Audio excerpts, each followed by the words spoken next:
Lady boners are fucking real.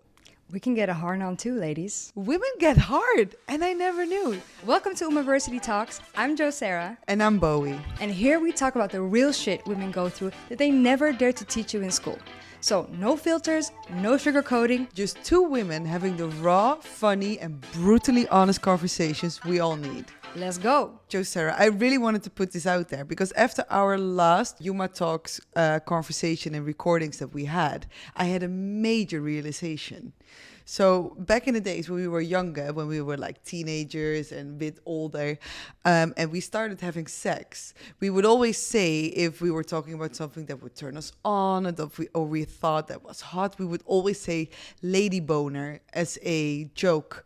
But I had a realization. Lady boners are real. They are. I didn't know for years, of course, but lady boners are fucking real. We can get a hard on too, ladies. Women get hard, and I never knew. Because the only education that I had, of course, in school was this little tiny knob that was in the educational book. That's the clitoris, yeah. That's the clitoris, and that's it. And me joining Umaversity and getting all the education that we never had in school made me realize that this whole thing is actually the beginning of a penis, which turns you into the male. But this in our body gets really hard when we get aroused. So we do get lady boners. I just never knew. Yeah, it's incredible. Like, it's a whole new world opening up. Yeah, definitely, because actually the clitoris is just the penis built differently. And the penis is just the clitoris built differently, you know? So, like, we shouldn't always say, compare everything to the penis. The penis should be compared to the clitoris. You know why? Because the clitoris, the sole purpose of the clitoris is just pleasure. Yes. How cool exactly. is that? We have an organ that is just there to give us pleasure. And we also have 10,000 nerve endings in just this little head that we have. I just think it's a major flex to actually say now myself that I can get a hard-on as well. And I've felt it also. And you know what creates the hard-on? It's actually these bulbs. This is actually a hard clitoris, erect clitoris. Yeah, there it's coming. Little clitoris in a box. Little clitoris in a box, yeah. Okay, so this is made by Chic de Pimon, and they use this for educational purposes. So this is a flaccid clitoris. It's not hard. This is a erect and hard clitoris. The difference is in the vestibular bulbs. So you can get a hard-on, ladies, and make sure you do get one, because actually, when you have a hard clitoris and you're aroused enough, vaginal penetration is so much safer and so much more fun because your vaginal wall gets thicker. Also, your urethra is protected. It's just more fun in general. So never allow penetration before you're aroused because it can hurt you. Good. Well, with that being said, I love that we're here back again with our Uma Talks.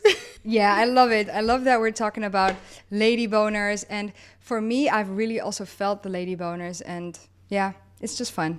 Yeah, it was a good realization to have because it's a very healing journey for me to be on this as well. Like the education that I never had and now starting to learn so much more about my body and understanding it. It's amazing. And I really hope that the people who watch and listen experience the same. Yeah, I hope every time we talk that, you know, you feel less shame, you get to learn something new, and that you just feel like one of us because we are also learning every day and it's so much fun. Yeah. And it's also very empowering. The more I learn about my body, the more I feel like my body is mine to own, to define, to celebrate, you know? And I think it's such a beautiful journey. If I think about, because you are 25, right? Yeah. I'm going to be 35 really soon.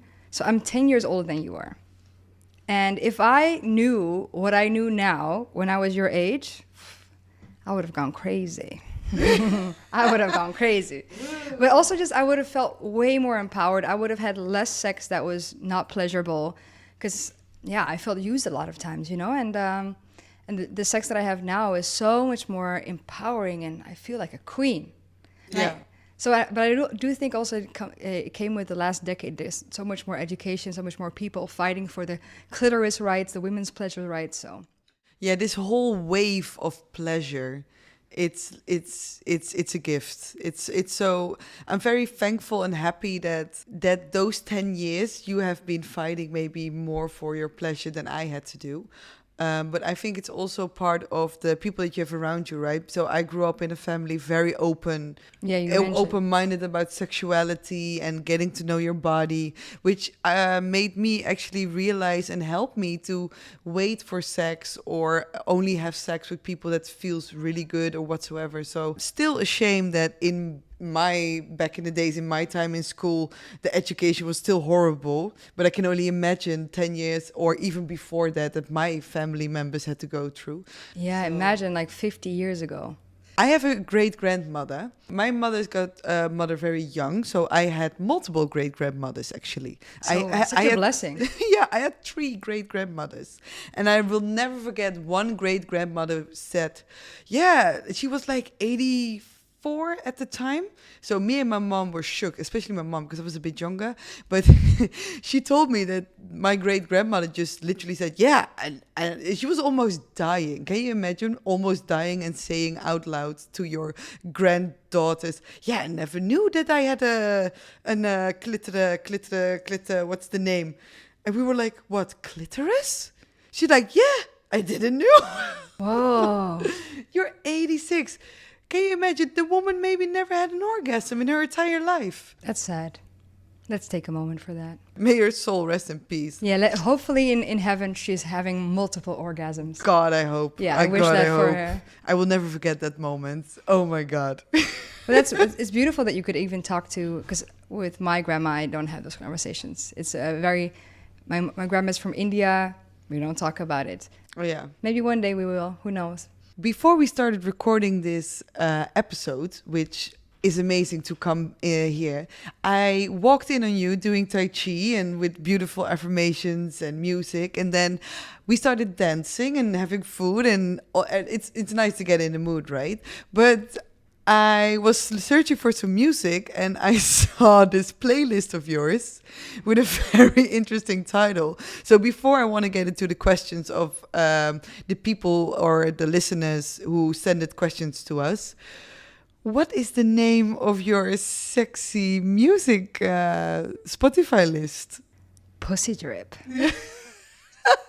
Because, we want to get that pussy dripping, right? I saw the name and I was like, oh, okay. Do you have a playlist that has that gets you aroused, gets you on that sexy mood? Absolutely. I have multiple playlists, but the sexy playlist is actually really funny. It's called literally, does it make you horny, baby? I love that. That's my sexy playlist. You always have to say does it make you horny, baby? Yeah. It's from the movie Austin Powers. I thought so. You want to shag, you know? Yeah. I love those movies. I just love the whole character. It's very you. Thank you. Okay. And so is there a song in there that is your go-to sexy song, is your theme song for your sexual desire, for your libido, to get you? God, yes, yeah. It's also very artist related. So some artists make a typical kind of music that really already gets you in the mood. But there's this one song, and it's so bad because I can't remember the name. It's Harley Blue, I think, and it's called Cake. And when I listen to the lyrics, it's literally about eating each other out and want to get a bite of that cake. And it's just her voice is so sexy and a little bit low as well. And it's literally saying I want to have your cake and eat it. And sometimes, when you're so aroused, you just want to bite into somebody Yeah. Yeah. Chom. Yeah. So I think that's my ultimate go-to song. Absolutely. It also turns me into a stripper in my fantasy. Sometimes I just see myself hanging down that pole. Sliding down. Yeah, sliding down that pole on that song. That would be my ultimate stripper song as well. I like that. And yours? I'm very curious now. What do you think? I think your sexy song is something very, very feminine.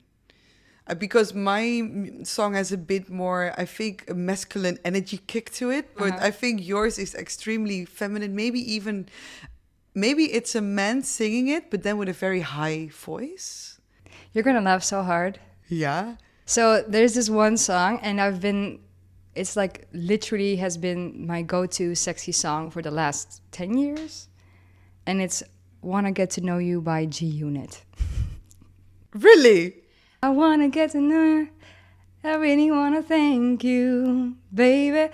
Just the chords, the beat, and then also when 50 says like, I wanna lick you and whatever, that just gets me going. But I think it's quite of a sweet song. I wanna love you like a fat kid love cake. That's what he says. Here we And go that- back to cake. Yeah, exactly. So maybe it's the cake thing. Maybe I should, on my next album, I just should make a cake song. Absolutely. Anyway, but that's the song. So you would never have guessed that one. I would have never guessed No. that one. Absolutely not. I was almost getting scared you would say pony because you're Oh, you're gonna no. laugh. So I was like, oh God. I mean, of course, it's the sexy song, but if it's not, it doesn't get me horny yet because it's been on in the club so much. Two other artists that I really like are Victoria Monét. She's very openly sexual in her lyrics and she uses them really well. In her newest song, SOS, she even says like, wait, let me look it up what she says. Let's see. Victoria Monét. Wonder which one of my lips gonna be your first kiss.